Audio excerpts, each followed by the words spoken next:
Almost everyone uses a computer to make music nowadays, so audio interfaces have become an essential piece of gear. But just like every other corner of the audio industry, it's filled with marketing hype, audiophile nonsense, and overinflated prices. In this video, I'm going to tell you exactly which audio interfaces are worth your money and which ones you should avoid. So I recently proved that nobody can hear the difference between studio grade DACs. If you want more information on that, you can check out the study that I published on my website. But the marketing hype will have you believe that spending thousands on better converters is going to make all of the difference to the sound quality. But the truth is, once you spend a reasonable amount of money on a good interface, it's already transparent. Put another way, under normal listening conditions, almost everybody would fail a properly level matched ABX test between a Focusrite Scarlett and some high-end mastering grade DAC for thousands of euros. I've made a PDF which you can download of many dozens of audio interfaces with the current market prices from Thomann, and I've marked everything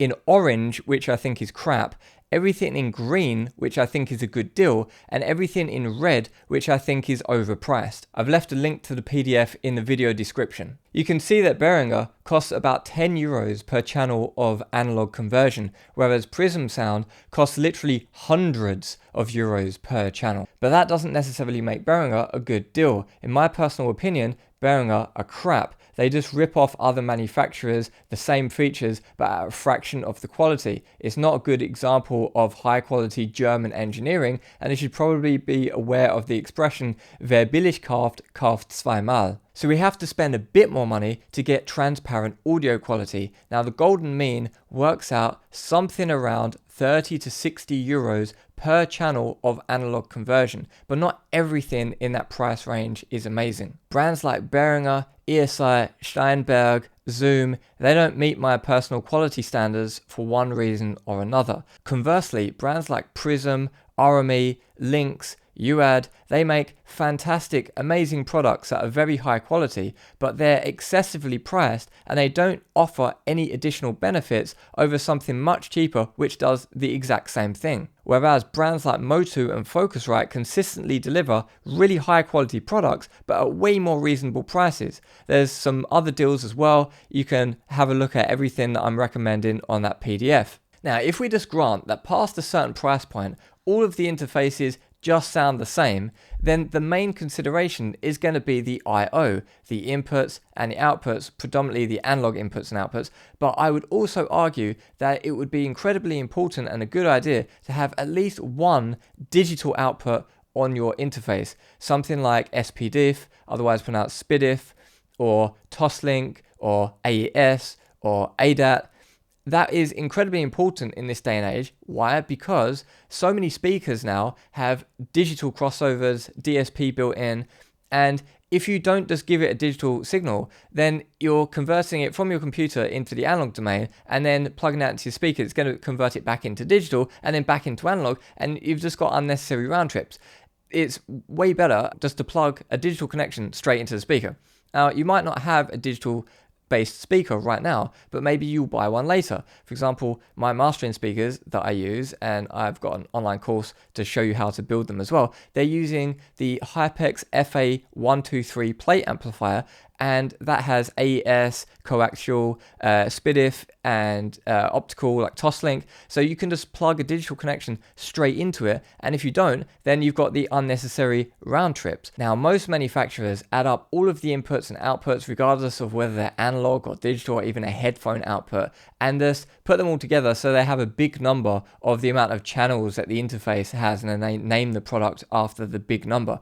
But in reality, you're mostly only going to care about the analog inputs and outputs, because at the end of the day, if there's digital inputs and outputs there to get, for example, an ADAT expander, well, you're going to have to go out and buy an ADAT expander, and then you're buying more analog channels. So it's the analog channels that you actually care about, not the complete count. But not all manufacturers do this. MOTU, for example, has an interface called the 24AI. I've got one right here, and it's got 24 analog inputs, hence the name. But it also has 3 banks of ADAT outputs and 3 banks of ADAT inputs. So it actually has in total 72 channels in and out. So the audio interfaces that I'd recommend the highest depend on what you actually need them for. So let's explore a couple of uses right now. So for home studio recording, you're normally going to want to have an interface that has 8 XLR microphone preamps in it, because you're going to want to record stuff. And if you want to record stuff, sooner or later you're going to want to record a drum kit. You're going to struggle recording a drum kit in decent quality if you don't have something like 8 mic pre's. And if you're recording drum kits, then at some point you're probably going to want to record a band. And if you want to record a band, you're going to need more than 8 inputs. So that's why a lot of these interfaces have an ADAT digital input, so that you can buy an expander rack and then have another 8 inputs. If you fall into this category, then take a look at the audio interfaces that I've marked green in the 8 pre section of that PDF. So recently I was looking to buy a Focusrite Octo pre to expand my existing MOTU interface, because that has 0 mic pre's. And it's in that really nice golden mean between expensive enough to not be crap, but also cheap enough to not be a rip-off. And so it's a really good deal, and I was looking at getting one. But then I had a really cool idea for an upcoming video on drum recording. So I reached out to Focusrite to ask them if they wanted to send something out so I could use it to make that video and kind of like sponsor the video or something. And they sent this unit out here. This is the Claret Plus 8 pre, and this is essentially the same thing as an Octa pre, but the USB-C full-blown interface. So I'm going to be using that for location recording, drum recording, and that's going to be a really cool video coming up. But I'm using it now as my main interface for right now. You're hearing my voice coming through that, and I think it's a really great interface. And if you look at the sort of the value for money, it's right in that golden mean. There's a few other interfaces there if you want to look at the PDF, but this is pretty much the best deal in that category. So whether they sent one out or if I just went out and bought, I probably would have bought the Octo pre. I wouldn't have got this because I already had the MOTU interface and I could have used it via ADAT. But had I not had that already, like, this is pretty much like the best home recording interface value for money on the market right now. But I can totally understand if that makes me look a bit biased. So let's just discuss the pros and the cons and compare to the competition in more of an objective way so we can see how it stacks up. So what are the pros? It has 8 mic preamps with phantom power. You can see the levels on the level meters, and it's got 1 knob per preamp. That's all I care about pretty much to get microphones into the computer, and it does it, and it's good quality. I don't care about anything more. It has some air feature to boost the high frequencies. Don't care. It has monitor control, blah, blah, blah stuff. I don't care. I've got my own monitor controller. I don't care about any of those other features. It has 8 mic preamps and it records to the computer. That's all I want, and it does it. Great. Now, there's other interfaces that are complete carbon copies. You've got PreSonus that does exactly the same thing. You've got the SSL 18, which is a lot more expensive and does exactly the same thing again. You've got the Audient one, which looks really nice, but again, it's more expensive and it does exactly the same thing. And then from Antelope Audio, you've got the Discrete 8, I think it's called Discrete 8 or 12 or something. That does exactly the same thing. It's like another carbon copy of the same exact thing, and it's just more expensive. And then you've got the UAD stuff, which is like 4,000 euros, again, for exactly the same thing. To be honest, it's like the cheapest thing that does this at a good quality. Yet Behringer does it cheaper, but Behringer is crap. This is the cheapest thing that does it. They also have the Scarlett, which is a cheaper version of this, but then you don't get the individual knob per mic pre. And so you might as well just spend the 100 quid or whatever more to get the knobs. Like, who doesn't want an individual knob per mic pre? So I don't know. It's the cheapest thing that does exactly what everyone wants from an 8 pre interface to record 8 microphones. Now let's say you're running a commercial recording studio and you've got 24 mic inputs that need to go to tape, and you need 24 tape returns coming back into the console. Well, I would say that this is the perfect interface right here, the MOTU 24 AI. And you've also got the MOTU 24 AO, which is the output version, so you get 24 outputs. Now, running both of them together, and they're supposed to be run together. That's the kind of idea, that they're sort of modular, and if you've got 48 inputs and outputs, then you can just buy 2 of each. These don't cost that much. They're like $1,000 each, around that price, but they're quite old now, so you can get them fairly easily secondhand for something like, I picked this up secondhand, it was saying like 500 quid, and that's not a lot of money for 24 inputs. And this one, if you just want to use the inputs and have a couple of outputs, let's say you want to record all of those mic pre's, but you then are going to continue mixing in the box, well, you can connect over ADAT, just some stereo DAC, or just a few channels over ADAT. So it really is a bargain basement interface for 24 inputs. So I really highly recommend this trusty old MOTU 24 AI for that circumstance. It's getting a bit long in the tooth now, and I think it might be being phased out currently, so you can't really get them new that easily anymore. But I just look at the secondhand market, and there are all sorts of really expensive converters. Obviously, you've got the Avid stuff, which is kind of industry standard, and I just personally think that it's all just overpriced. These sound absolutely great. We've already did the blind tests where people couldn't tell the difference between a loopback in this and the original digital source. They're transparent, they're good. I would recommend them for a commercial recording studio. A more cutting edge solution would be the Antelope Orion 32. Now that's got 32 inputs and 32 outputs. It is expensive, but if you consider the channel count, it's actually a good deal. And some of their products are fairly overpriced in their smaller channel count products, but because it's such a monstrous product, 32 inputs and 32 outputs, is actually a good deal. Now, it's tempting to think that you found some sort of cheat code by getting an RME Digiface ADAT and then buying 4 Behringer 8200s, and then you've got 32 inputs and 32 outputs. The problem with that is the Behringer units don't sound good. They've got higher noise floor, and they've got weird digital clicking stuff and digital noises in the noise floor. They don't sound that good. And when you record at 96K, you halve your channel count. So you've only actually got 16 channels, and if you record in certain circumstances, it's only actually 8 channels that you get. So now, what about mixing? Well, in my personal opinion, there's only 2 main ways to mix: in the box with a whole bunch of hardware. I don't think having a bit of hardware makes any sense at all. It's kind of pointless because you've got all of the drawbacks of using hardware, like you've only got 1 instance per unit, and you've got no recallability in the most cases, and you've got to go out and back in, and there's no offline rendering and all that kind of drawback stuff that you've got, but you've not got the whole setup. You just got like 1 or 2 bits. So it's kind of a bit pointless, in my personal opinion, to mix in that hybrid type way. It's way better just to mix in the box, in my personal opinion. And so if you do mix in the box, then it could be that you don't need an audio interface at all, and you can just get a monitor controller.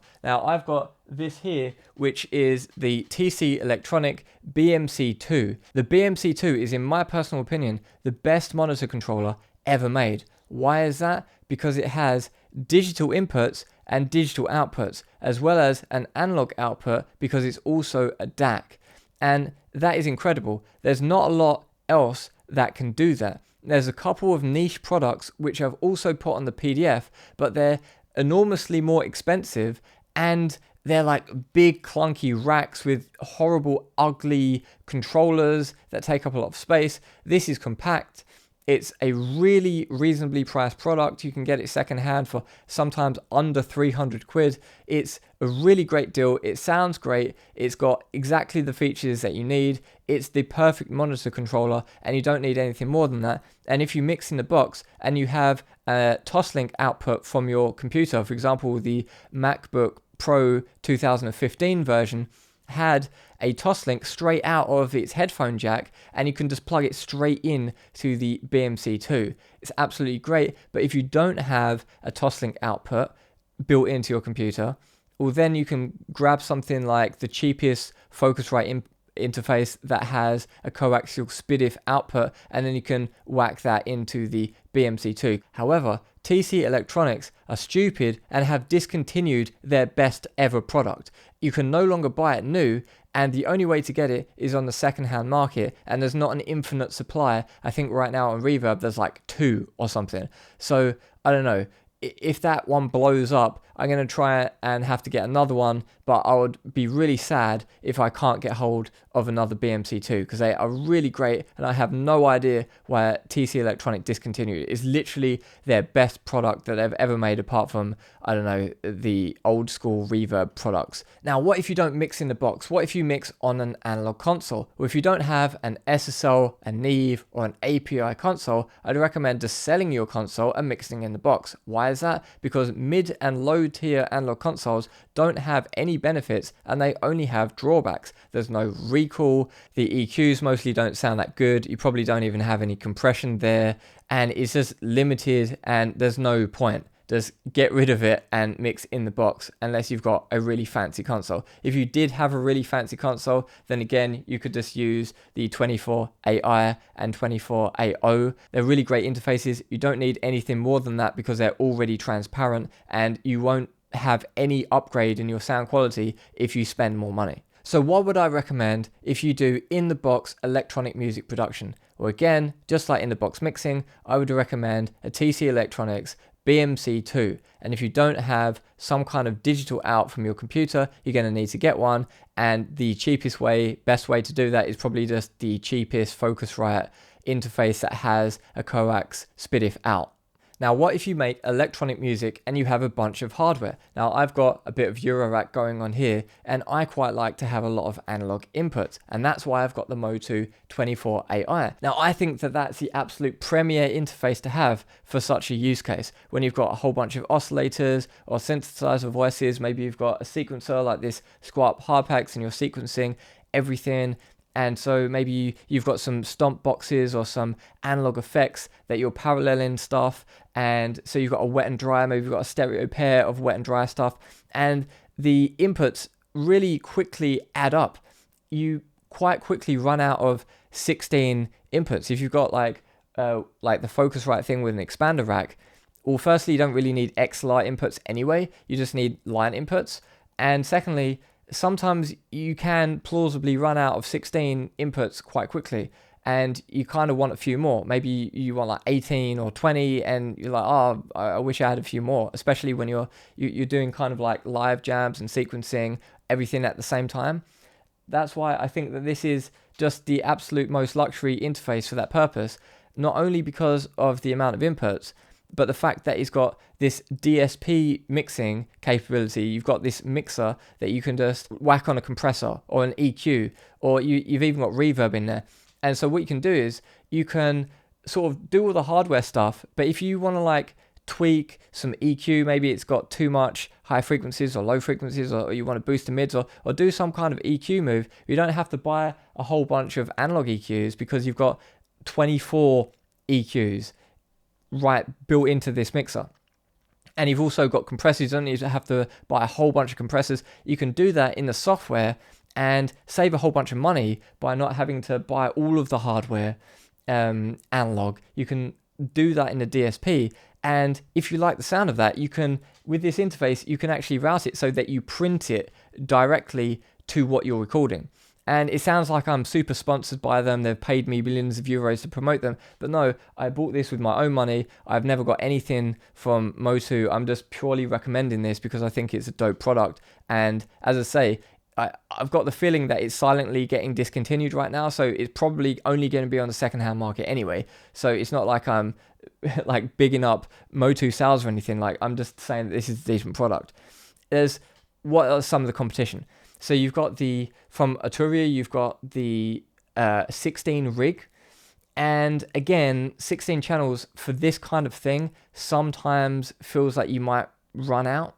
And it's not got any DSP in it whatsoever, as far as I'm aware. Okay, so last but not least, mastering. And this is my speciality. And this is definitely one of the niches where people think you need the most expensive converters. If you don't have exceptionally expensive converters for thousands and thousands of euros, then you're an idiot and you don't know what you're doing. and it's embarrassing. You can't be a mastering engineer. Now, I'm going to give a bit of a different take on this that some people might find a bit controversial. So mastering is all about precise, transparent, incremental improvements to get the most coherent and consistent sound across a release. So the way that you do that in the modern digital age is to go from one track to the next track, to the next track, to the next track, back to that track. Oh no, I think I need to adjust that a bit more because now I've done all these tracks. I actually have a bit of a different opinion on this one now. And then you do the rest of the album and then you go back to that, you go back to the start. Oh no, actually now the volume's a bit different. I need to like counteract that. And maybe I've made the end, my ears got a bit tired, so it's a bit darker by the time I got to the end. So now I need to sort of adjust that up. And you're skipping between tracks and then you take a break and then you come back with fresh ears, maybe the next day. And you load up the session and you do more changes and you have these incremental small steps in the correct direction of the final result. And that is the way that you work in a modern context in getting the best, most consistent, most precise result. Now, what is the traditional analog approach in mastering? Well, let's say you've got 2 analog EQs and 2 analog compressors, maybe you've even got 3 if you're lucky, but you can't master an album of 16 tracks and have each track to have its own individual EQ if you've only got 2 EQs or maybe maximum 3 EQs, but no mastering studio is sitting in front of a desk with like 16 stereo mastering EQs and 16 stereo compressors. There's absolutely no way. No one has that in their rack. The rack would be enormous and just no one has that. So that's not the way that you work on analog mastering. The way that you work is either you do it like completely the analog approach and do the first track, then do the second track and change the settings, no going back unless you recall it with a photo or with a sheet. And then you move on to the next track, and then you move on to the next track. And then you do the last track and then you're done. And if you've got a 16 track album, we do 16 tracks and then you're done. And if you have to make any changes, then you have to go back and recall it. And that takes ages, it's slow and it's annoying, and you can't flick between tracks because you can't recall the settings that quick just to simply flick between a track. You can't do that. So you have to do them individually one by one. This is problematic because the results are way less precise and way less consistent. And someone who's mastering in the digital domain and able to flick between the tracks quickly and efficiently is easily going to outperform a mastering engineer who's sitting there behind old metal boxes with big knobs doing it one track at a time. So this is why in the modern age almost nobody is working like that apart from the AAA jazz guys who are cutting from tape. They're the only people working that way. In the modern age, the way that analog mastering sessions actually work is you'll do an initial first pass with analog EQ and compression, and then you'll do the rest of the work in digital because it's way more consistent and precise to skip between tracks and to have more control in the digital domain. But since almost everyone already does run their stuff through saturation and compression by the time it gets to mastering, just running it through more analog compression and more analog circuitry just to give it more harmonics, more distortion, that's just an amateur mistake. No, the correct approach is almost always a more transparent and precise approach in the mastering stage. And also for modern mastering, you really need to be able to work with stems and you really need to be able to recall things fast and efficiently. So although magical metal boxes with big knobs might look impressive in studio photos, they're not actually that practical in terms of real world use by actual professional full-time working mastering engineers. It's even happening in the mixing world. And one of the main rockstar engineers to step up and just come out and be like, yeah, I'm mixing on headphones and a laptop is Andrew Sheps. So big up Andrew Sheps because he just says it how it is. So what do I recommend then for professional mastering grade conversion in the opinion of a professional mastering engineer? Well, in my opinion, in the majority of cases, you don't need any conversion at all because you should stay in the digital domain and then just get a monitor controller, the same one that I've been talking about, the TC Electronic BMC2. It's the best monitor controller that I've ever seen. and you can't get it anymore. It's discontinued. You can only get it secondhand. And again, if you don't have a digital output from your computer to send for the BMC2, just buy whatever cheap audio interface with a coax SPDIF output and you're good to go.